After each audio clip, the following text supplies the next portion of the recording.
To speak of freedom of speech or freedom of expression, it's an important moment and it's foundational for our democracies. The right to speak for ourselves, to speak from our positions. It's something that all of us are supposed to be able to do, and this is a foundational moment in the European Charter of Rights, in the Universal Charter of Human Rights, in the African Charter of the Rights of People and of Human Rights. So it's a foundational moment.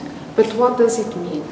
It means that we have the right to speak for ourselves, but whenever we speak from ourselves, we have to be aware that quite often what we speak from our position, from our opinions, and that opinions can be contradictory, can be problematic, and can affect the freedom of other people. So we need to be aware that because we live in communities, we're not just individuals. We need to have a balance between individual freedom of speech and the belonging to communities. And because our societies are composed of multiple communities, we need true freedom of expression to learn to understand each other, to learn through the eyes of and the ears and the voices of the others, to be part of this much broader community, this much broader group that is the humankind.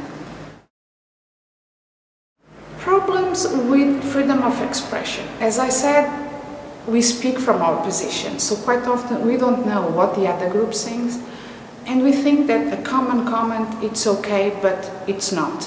So that was the problem with the cartoons in France a while ago, and it's the problem of wearing hijab in certain contexts, and it's also the problem of, for example, making comments, derogatory comments about people's skin color, about people's ethnic backgrounds, because we don't know. We don't know very well who is this other person we are talking about.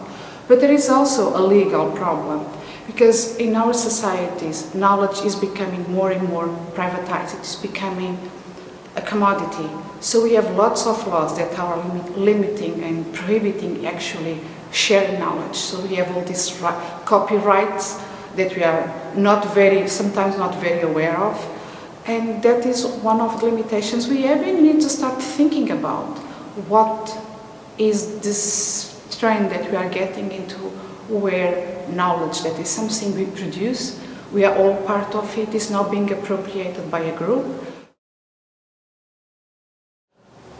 To come back to the question of justice, we need to think about expression as one of the key moments of getting justice, getting to recognize the people through their eyes, through their histories, through their knowledges, and not just imposing one part of the knowledge we have about the world upon the rest of the world, because otherwise we'll just keep reproducing injustices and ignorance and not knowledge and justice.